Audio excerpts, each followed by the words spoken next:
Hello नमस्कार दोस्तों, एक बार फिर से स्वागत है आपका आपके अपने YouTube channel study with civil buddy में। मैं हूं अमित सिंह भदौरिया। जो हमारी सीरीज है 5000 MCQs की, उसमें मैं किसी पर्सनल रीज़न से अनुपस्थित चल रहा था कुछ दिनों से, और आज मैं फिर से उपस्थित हूँ आपके सामने। आज हम करने वाले हैं रिवर के क्वेश्चन। इसके अलावा आपको एक दो वीडियोज़ और मिलने वाले हैं। मैप के थ्रू आप रिवर्स को कैसे याद रख सकते हैं, या मैप के थ्रू आप कैसे अपनी ट्रिक्स बना सकते हैं कि रिवर्स को कैसे याद रखा जाए, तो उसकी भी आपको एक अलग से वीडियोस मिलने वाली हैं। मोना मैम जो है वो आपको प्रोवाइड करने वाली है, तो उसे भी आप जरूर देखना कि ट्रिक के थ्रू आप कैसे रिवर्स को याद रख सकते हैं, ठीक है ना। तो वो वीडियो भी काफ़ी इंपॉर्टेंट होने वाला है आपके लिए। तो आज जो हम करने वाले हैं वो हम करने वाले हैं MCQs, रिवर पर जितने भी MCQs हैं इंपॉर्टेंट उनके बारे में। देन उसके बाद फर्दर हम आगे चलेंगे झील वाले टॉपिक पे, ठीक है। तो झील वाला टॉपिक हम करेंगे नेक्स्ट वाली वीडियो में। अभी हम करने वाले हैं क्वेश्चन। तो चलिए, जो आज का कार्यक्रम है उसे हम शुरू कर लेते हैं।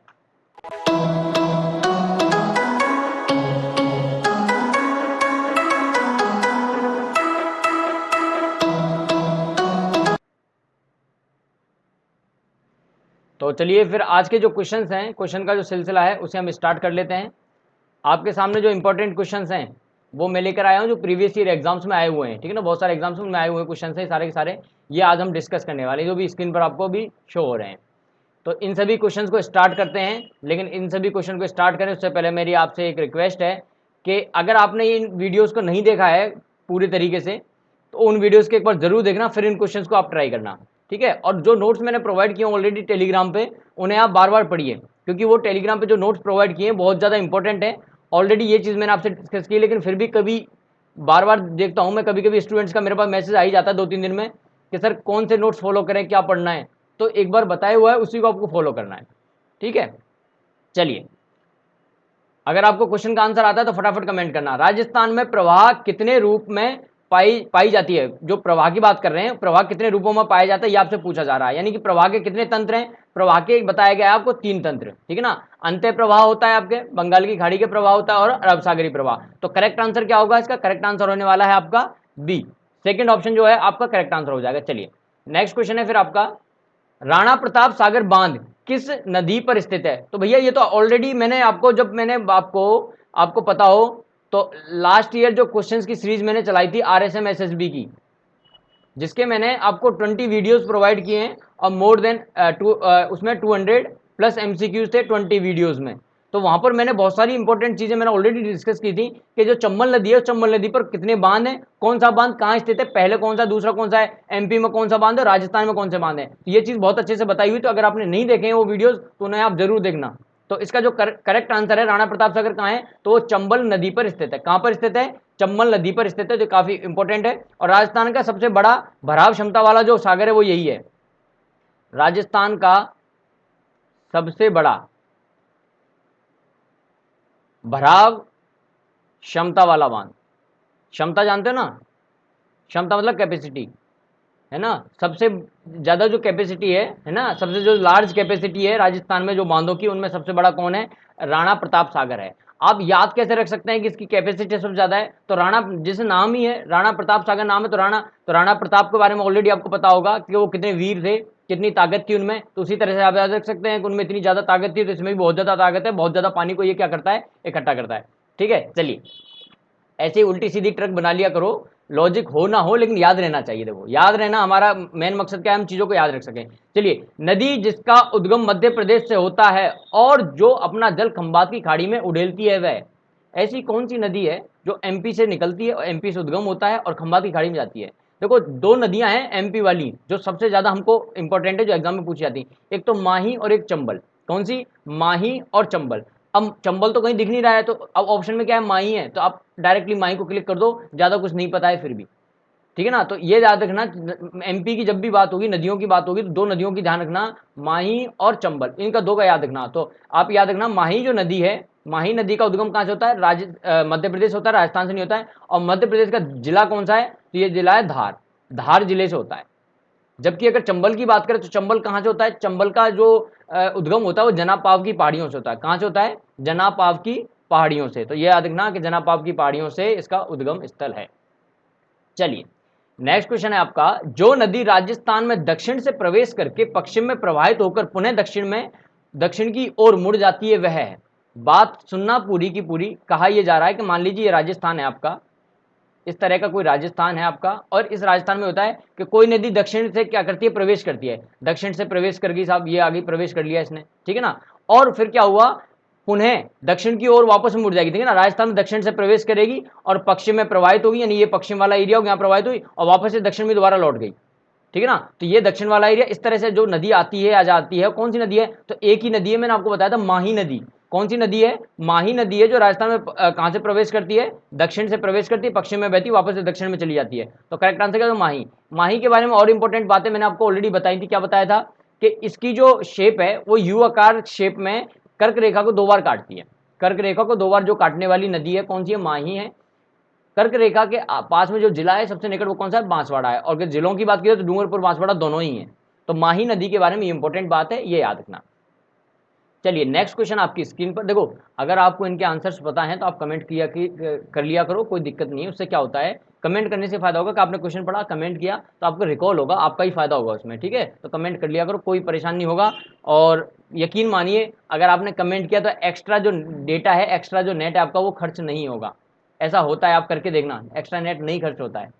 चलिए, राजस्थान की वह कौन सी एकमात्र नदी है जो कर्क रेखा को पार करती है, कर्क रेखा को काटती है। तो मैंने अभी भी बताया कौन सी नदी है, माही नदी एकमात्र ऐसी नदी है जो कर्क रेखा को कट करती है 2 बार, ठीक है।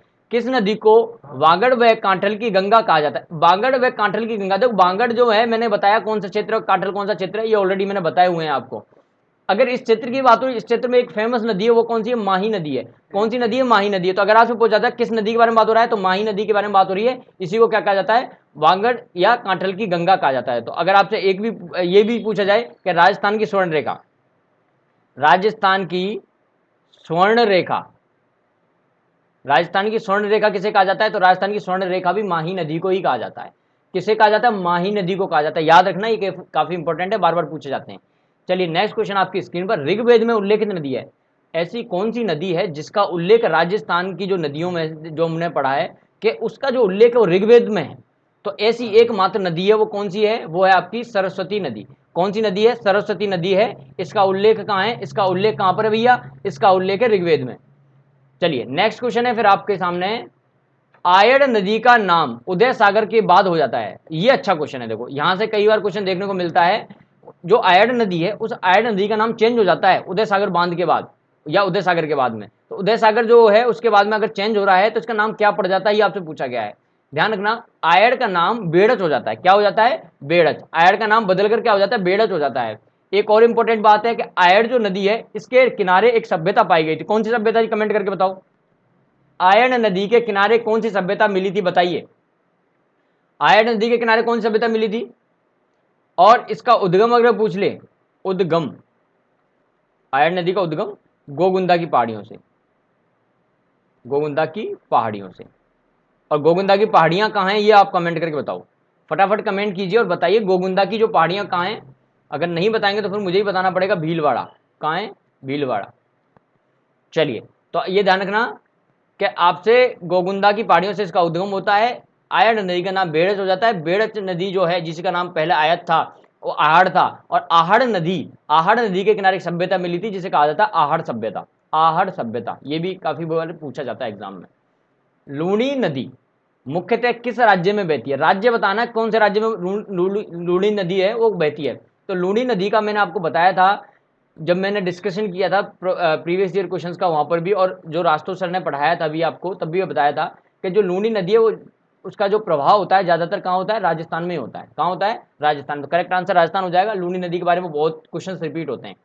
अगर आप मेरे से ये बोलते हो कि सर मुझे 2-3 नदियों के नाम बताइए जहां से क्वेश्चन बार बार पूछे जाते हैं, तो मैं 2-3 नदियों के नाम आपको बता सकता हूँ। उन नदियों में देखिए सबसे पहला कौन सा है नाम, सबसे पहला जो नाम आता है वो आता है आपका चंबल, चंबल नदी, माही नदी, एमपी से आने वाली दोनों नदियां इंपॉर्टेंट है। उसके अलावा लूणी नदी, लूणी नदी बहुत क्वेश्चन आते हैं, घग्गर नदी, ठीक है ना। तो अगर आप ये 4 नदियां पढ़ के जाते हो और कुछ नहीं पढ़ते हो, सिर्फ 4 नदियां पढ़ते हो, तो पूरे के पूरे चांसेस है कि यहाँ से आप क्वेश्चन करेक्ट करके आ सकते हो, क्योंकि आप एलिमिनेशन भी लगा सकते हो। इन चारों के नॉलेज आगे आप आगे इन्फॉर्मेशन पता है तो आप ये कर सकते हो कि यार ये तो उस नदी की इन्फॉर्मेशन है, यानी ये सही नहीं हो सकती है, इस तरह से भी आप मैनेज कर सकते हो। चलिए नेक्स्ट क्वेश्चन आपका, पश्चिमी राजस्थान में बहने वाली नदी कौन सी है? जो पश्चिमी राजस्थान में बहती है वो नदी कौन सी है? लूणी है, चंबल है, बनास नदी है, बाणगंगा? ये आपके ऊपर छोड़ रहा हूं मैं, फटाफट बताइए। पश्चिमी राजस्थान में कौन सी नदी बहती है? देखो पश्चिमी राजस्थान में कौन सी नदी बहती है? लूणी नदी। ये ऑलरेडी आपको अच्छी तरीके से पढ़ाया हुआ है सर ने, तो ये आपको आना चाहिए। चलिए नेक्स्ट क्वेश्चन है आपका, निम्न में से कौन सी नदी राजस्थान को सर्वाधिक जल आपूर्ति करती है? यानी कि ऐसी कौन सी नदी है जहां से सर्वाधिक जल हम लेते हैं, जो जल पीने के काम में आता है ज्यादातर, ठीक है ना, या आप सिंचाई में भी ले सकते हो, लेकिन जो जल आपूर्ति की बात हो रही है, पीने की बात हो रही है, तो सबसे ज्यादा जो पानी आता है हमारे पास में वो कौन सी नदी से आता है? तो ये बहुत इंपॉर्टेंट है, ये आता है हमारा चंबल नदी से। चंबल नदी जो है यहाँ से सबसे ज्यादा जल आपूर्ति होती है राजस्थान में, ध्यान रखना बहुत इंपॉर्टेंट है। राजस्थान की जल आपूर्ति कौन करता है? चंबल पूरी कर रही है, तो चंबल बहुत इंपॉर्टेंट क्वेश्चन हो जाता है यहाँ पर। चलिए नेक्स्ट क्वेश्चन है फिर आपका, चंबल नदी का प्राचीन नाम क्या है? चंबल नदी का प्राचीन नाम क्या है? ये एग्जाम में 2-3 बार रिपीट हुआ है, ठीक है ना, ये आरपीएससी थर्ड ग्रेड का क्वेश्चन है, लेकिन अदर एग्जाम्स में भी काफी बार रिपीट हुआ है, एक बार पटवारी में भी आया था। तो चंबल नदी का जो पुराना नाम था वो क्या था? चमर्णवती था। क्या था? चर्मणवती था, चर्मणवती। तो थोड़ा बोलने में थोड़ा अटपटा लग सकता है, लेकिन ये आपको याद रखना पड़ेगा कि ये चर्मणवती क्या है, इसका पुराना नाम है। तो चंबल नदी का अगर पुराना नाम पूछे तो चर्मणवती बोलते हैं। इसके अलावा इसको राजस्थान की कामधेनु भी बोलते हैं। राजस्थान की क्या? कामधेनु। राजस्थान की इसे कामधेनु भी कहा जाता है।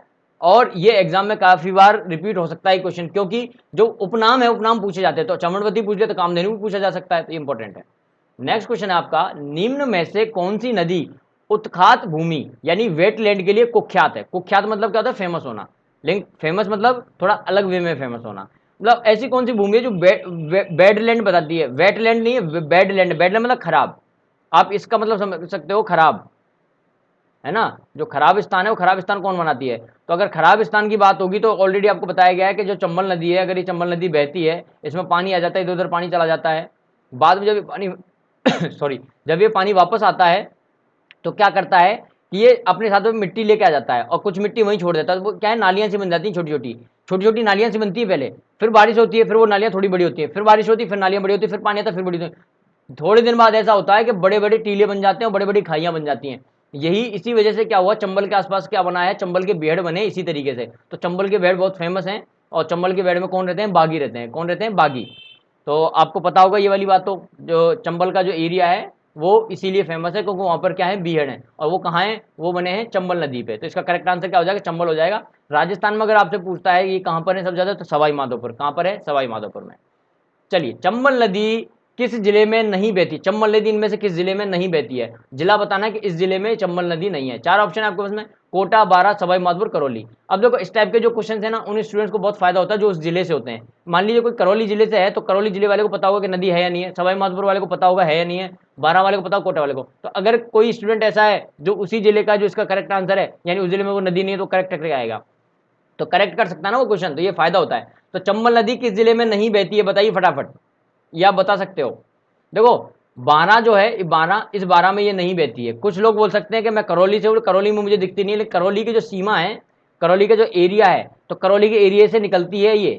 थोड़ा सा एरिया क्या है, करौली का आता है, मतलब सवाई माधोपुर और करौली इन दोनों का एरिया इसमें आता है। ज्यादातर एरिया जो आता है सवाई माधोपुर का आता है, थोड़ा बहुत एरिया क्या आता है, करौली का आ जाता है, लेकिन करौली के बीच में से ये नदी नहीं निकलती है।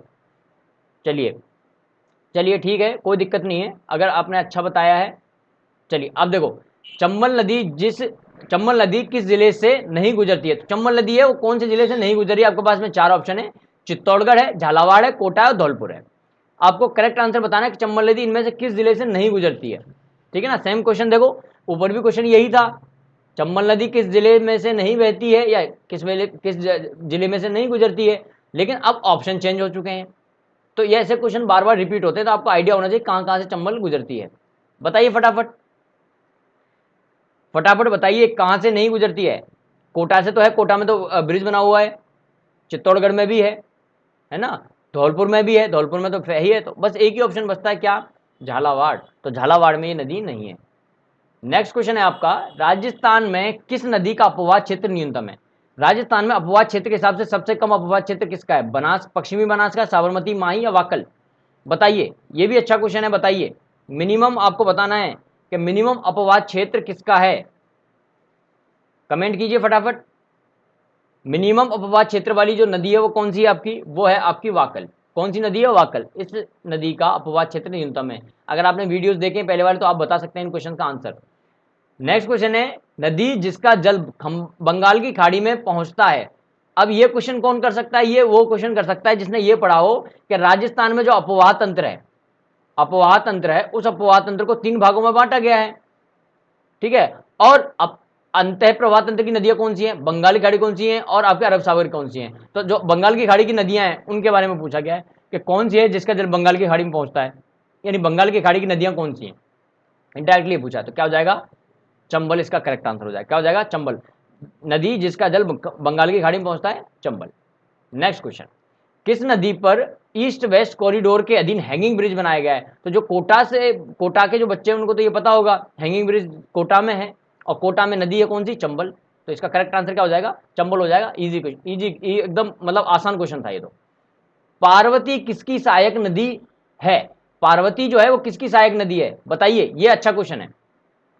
बताइए पार्वती किसकी सहायक नदी है? पार्वती है चंबल की सहायक नदी, यानी कि चंबल में ये जाके मिल जाती है, चंबल में जाके ये मिल जाती है। तो अगर आपसे क्वेश्चन पूछा जाए चंबल जो है उस चंबल में कौन सी नदी मिल रही है, तो पार्वती नदी जो है उसमें मिल रही है। या पार्वती नदी किस में मिलती है? चंबल में जाके मिलती है। चंबल की सहायक नदी कौन सी है? पार्वती है, इंपॉर्टेंट है। नेक्स्ट क्वेश्चन है आपका, राजस्थान के दक्षिण दिशा से प्रवेश करने वाला नदी युग्म है, मतलब ऐसी कौन सी नदियां हैं जो दक्षिण से प्रवेश करती हैं? चंबल बनास है, माही चंबल है, काली सिंध लूणी है, और पार्वती कांतरी। इसका जवाब आप दीजिए, इजी क्वेश्चन है। अभी अगर आपने मेरा वीडियो अभी तक देखा है ढंग से तो आप इसका करेक्ट आंसर दे सकते हैं। चलिए बताइए फटाफट, करेक्ट आंसर क्या हो सकता है? करेक्ट युग्म बताना है कि युग्म कौन सा सही है। तो देखो आपको ऑलरेडी बताया है कि माही और चंबल 2 नदियां हैं जो राजस्थान से नहीं बल्कि एमपी से आती हैं। और एग्जैक्टली यहां पर देखा जाए तो क्वेश्चन क्या है, थोड़ा सा रॉन्ग है। करेक्ट क्वेश्चन पता है क्या हो सकता था? करेक्ट क्वेश्चन ये हो सकता था, राजस्थान के दक्षिण और पश्चिम, ये अगर होता तो ज्यादा बेटर होता, दक्षिण पश्चिम दिशा से, क्योंकि राजस्थान का दक्षिण पश्चिम दिशा इस तरह से आप बता सकते हो कि यहां से एंटर मत कर रही है। दक्षिण का मतलब हो जाता है इस वाले एरिया से एंटर करेगी, एग्जैक्टली यहां से एंटर थोड़ी करती है, दक्षिण पश्चिम वाले एरिया से एंटर करती है। और माही नदी तो यूं आ जाती है वापस रिटर्न, है ना, यू आकार से शेप में जाती है और कर्क रेखा को काट के वापस आ जाती है, ये तो ऑलरेडी बताया हुआ है। नेक्स्ट क्वेश्चन, राजस्थान में चूलिया जलप्रपात किस नदी पर है? काफी इंपॉर्टेंट क्वेश्चन है। चूलिया जलप्रपात के बारे में काफी बार पूछा जाता है। तो चूलिया जो जलप्रपात है वो किस नदी पर ये बताना है। तो ये तो सभी को पता होगा किस पर है, चंबल नदी पर। काफी बार रिपीट हुआ है, काफी बार ये बताया गया है। तो चूलिया जलप्रपात कहां पर है? चूलिया जलप्रपात किस नदी पर है? चंबल नदी पर है। चलिए नेक्स्ट क्वेश्चन, राजस्थान राज्य में पूर्णतः बहने वाली सबसे लंबी नदी का नाम है। जो राजस्थान में पूर्णतः जिसका प्रवाह होता है, अपवाह तंत्र कहां पर है? कि सिर्फ और सिर्फ राजस्थान में है, और उस जो कि क्या है, सबसे लंबी है। तो इसका जो करेक्ट आंसर है वो होगा क्या? बनास। तो बनास इसका करेक्ट आंसर है, जो राजस्थान में बहती है और सबसे लंबी भी है। नेक्स्ट क्वेश्चन, बनास नदी जिस जिला समूह से नहीं गुजरती है वह, यानी कि बनास नदी इनमें से किस जिले से नहीं गुजरती है? कौन कौन से जिले जिनसे नहीं गुजरती है? अगर आपको यह पता है किस किस जिले से गुजरती है तो आप करेक्ट आंसर कर सकते हैं। चलिए बताइए किस जिले से नहीं गुजरती है, फटाफट कमेंट कीजिए, बताइए। तो जो करेक्ट आंसर होने वाला है वो होने वाला है उदयपुर, बूंदी, भीलवाड़ा, अजमेर। इन जिलों से ये नहीं गुजरती है। 2007 का क्वेश्चन है ये।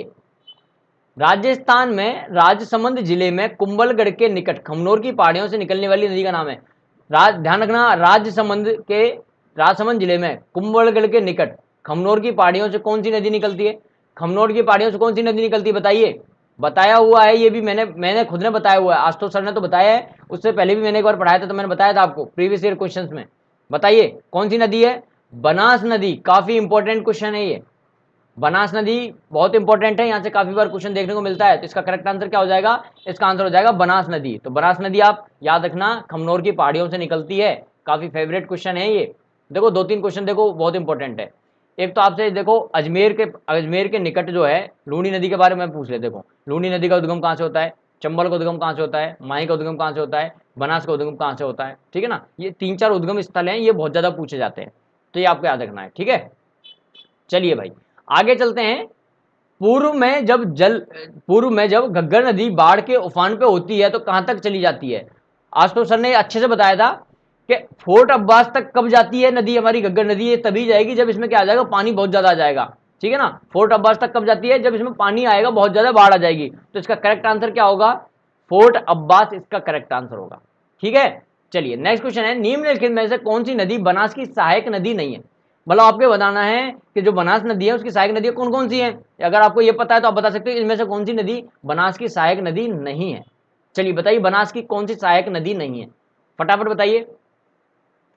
बनास की सहायक नदी कौन सी नहीं है। 4 ऑप्शन है, बेड़च, कोठारी, मोरेल, बाणगंगा। बताइए फटाफट बताइए। तो जो बाणगंगा है, ये बाणगंगा ये इसकी सहायक नदी नहीं है। बाणगंगा कहां पर है ये कमेंट करके बताना। बाणगंगा कहां पर है ये कमेंट करके बताना। बाणगंगा कहां पर है, कौन से जिले में है, और बाणगंगा इसका नाम क्यों है ये भी बताया था आज तो सर ने आपको अच्छे से। चलिए घग्गर का दोआब मैदान जो राजस्थान के हनुमानगढ़ व श्रीनगर जिले में पाया जाता है वह निम्नलिखित में से 2 नदियों के निक्षेपण से बना है। तो कौन सी 2 नदियां जिनके निक्षेपण से बना है, फटाफट बताइए। हनुमानगढ़ और श्रीगंगानगर के बीच में जो घग्गर का जो दोआब मैदान है, कौन सी 2 नदियों के निक्षेपण से बना है, बताइए फटाफट बताइए। कौन सा 2 नदियों से बना है ये। तो इसका करेक्ट आंसर क्या होगा, देखो एक तो घग्गर नदी है, घग्गर नदी और सतलुज नदी। घग्गर और सतलुज इन दोनों के निक्षेपण से बनता है हमारे पास में दोआब मैदान। किसका दोआब मैदान, घग्गर नदी का दोआब मैदान। करेक्ट आंसर क्या हो जाएगा, करेक्ट आंसर हो जाएगा आपका 4th ऑप्शन, डी ऑप्शन। चलिए लूणी का उत्तरी क्षेत्र कहलाता है, लूणी जो नदी है इस लूणी नदी का उत्तरी क्षेत्र क्या कहलाता है ये आपको बताना है। तो लूणी नदी का उत्तरी क्षेत्र थली कहलाता है, ये बहुत अच्छे से आपको बताया था, क्या कहलाता है, थली कहलाता है। चलिए आगे चलते हैं। खारी नदी जिस अपवाद तंत्र का अंग है वह है। तो खारी नदी किसका है, अब वैसे देखा जाए तो स्टार मार्क कर लीजिए इस क्वेश्चन को। खारी नदी नाम की 2 नदियां हैं राजस्थान में, लेकिन हमसे जो पूछा जाता है वो पूछा जाता है बंगाल की खाड़ी का। तो याद रखना जो बंगाल की खाड़ी वाली खारी नदी है वो इंपॉर्टेंट है, वो एग्जाम में पूछी जाती है। वैसे तो ये अरब सागर और बंगाल की खाड़ी दोनों की नदियां हैं, 2 नदियां हैं। तो नेक्स्ट क्वेश्चन है, जिस नदी का जल अरब सागर में नहीं बहता है। तो आंसर इसका आपको करना है खारी नदी। वैसे तो खारी नदी 2 हैं जब मैं बता रहा हूं, लेकिन हम जो पढ़ते हैं वो अरब सागर वाली जो है वो नहीं पढ़ते, हम कौन सी पढ़ते हैं, बंगाल की खाड़ी वाली पढ़ते हैं, वो ज्यादा इंपॉर्टेंट है। एक छोटी सी नदी और भी है जो अरब सागर वाली है। निम्न में से कौन सी नदी अरब सागर की तरफ बहती है, बताइए अरब सागर वाली कौन सी नदी है, फटाफट कमेंट कीजिए। निम्न में से अरब सागर की ओर बहने वाली नदी कौन सी है, कमेंट कीजिए फटाफट बताइए।